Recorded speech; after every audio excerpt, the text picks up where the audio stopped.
Laziness বা অলসতা বা আলস্য বোধ করা থেকে আমরা সবাই মুক্তি চাই। একটি কাজ করা খুবই জরুরি, কিন্তু অলসতার কারণে কোনোভাবেই করতে পারছি না।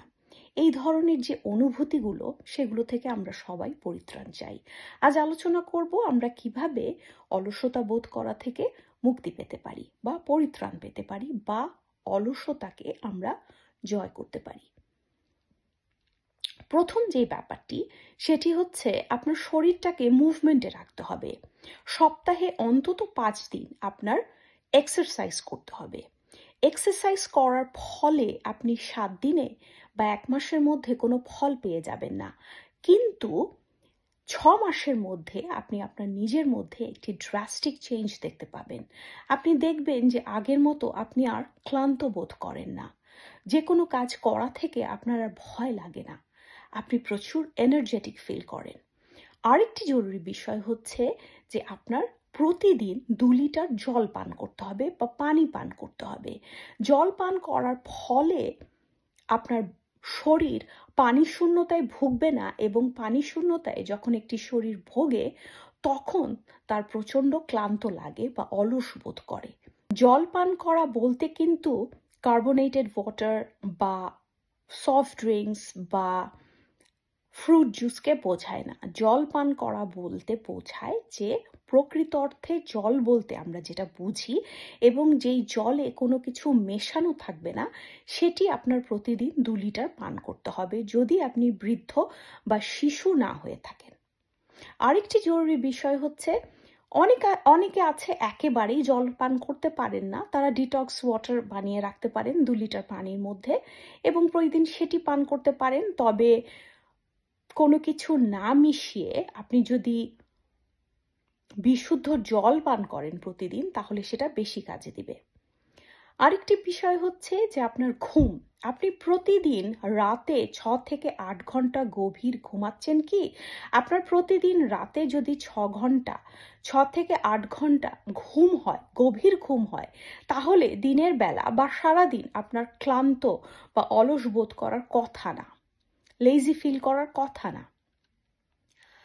6 থেকে 8 ঘন্টা ঘুমানোর অর্থ মানে এই না যে আমি ঘুমাতে গেলাম আমার হাতে সেল নিয়ে এবং সেলে স্ক্রোল করছি, স্ক্রোল করতে করতে একটা সময় ঘুম পেয়ে গেল, আমি ঘুমিয়ে গেলাম, আবার মাঝরাতে ঘুম ভাঙলো, আমি আবার সেলে স্ক্রোল করছি। এটাকে প্রকৃত অর্থে ঘুমানো বলে না। ঘুমানোর আগে আপনার কিছু কাজ করতে হবে, যার ফলে আপনার খুব ভালো গভীর ঘুম হবে।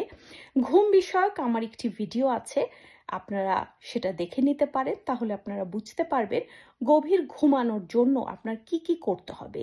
সেই কাজগুলো করে যদি আপনি বেডে আসেন, তাহলে আপনার প্রকৃত অর্থে ঘুম বলতে যেটা বোঝায় সেটি হবে এবং দিনের বেলা আপনি ক্লান্ত বোধ করবেন না। আরেকটি জরুরি বিষয় হচ্ছে ঝগড়াঝাটি, মানুষকে খোঁচা মেরে কথা বলা, মানুষের সাথে অপমানজনক কথা বলা, এসব থেকে আপনার বিরত থাকতে হবে। এসব করলে আমাদের যেটি হয়, আমরা প্রচণ্ড ক্লান্ত বোধ করি, আমাদের মন খারাপ থাকে। আপনি যদি অলসতা বোধ থেকে প্রকৃত অর্থে মুক্তি চান, তাহলে আপনার মানুষের সাথে ভালো ব্যবহার করতে হবে, মানুষকে সম্মান করে কথা বলতে হবে, মানুষকে উৎসাহ দিতে হবে, মানুষকে প্রশংসা করতে হবে।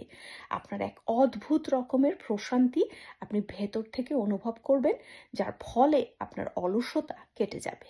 আমাদের প্রসেসড ফুড খাওয়া থেকেও বিরত থাকতে হবে। প্রসেসড ফুড বলতে বোঝায় যেমন পিৎজা, বার্গার, ফ্রেঞ্চ ফ্রাইজ, তারপর সফট ড্রিঙ্কস, ফ্রুট জুস, এসব পান করা থেকেও বিরত থাকতে হবে। অনেক সময় দেখা যায় যে সারাদিনটি আমার খুব ভালো কেটেছে, মন খারাপ করার মতো কিছুই ঘটেনি, কিন্তু আমি প্রচুর প্রসেসড ফুড খেয়েছি। একটি পিৎজা অর্ডার করে পিৎজা খেয়েছি এবং তারপর সফট ড্রিঙ্কস পান করেছি এবং 1 ঘন্টা পর আমার মনে হচ্ছে আমার এত ক্লান্ত লাগছে কেন, এত বিষণ্ণ বোধ করছি কেন।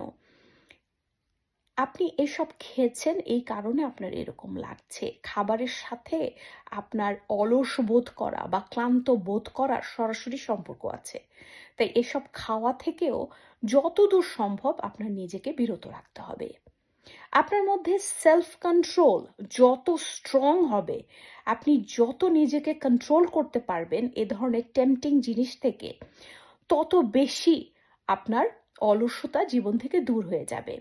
আমাদের বসে টিভি দেখতে ভালো লাগে, আমাদের এক্সারসাইজ করতে ভালো লাগে না।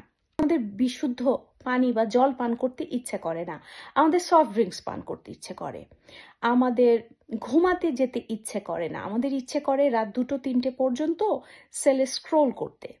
তো এই কাজগুলো থেকে আপনি নিজেকে যত বিরত রাখবেন তত আপনার জীবন থেকে ক্লান্তি বা অবসাদ বা আলস্য বোধ করা থেকে আপনি মুক্তি পাবেন। আমার সাথে এতক্ষণ থাকার জন্য আপনাদের অনেক অনেক ধন্যবাদ। সবাই ভালো থাকবেন, সুস্থ থাকবেন। আল্লাহ হাফিজ।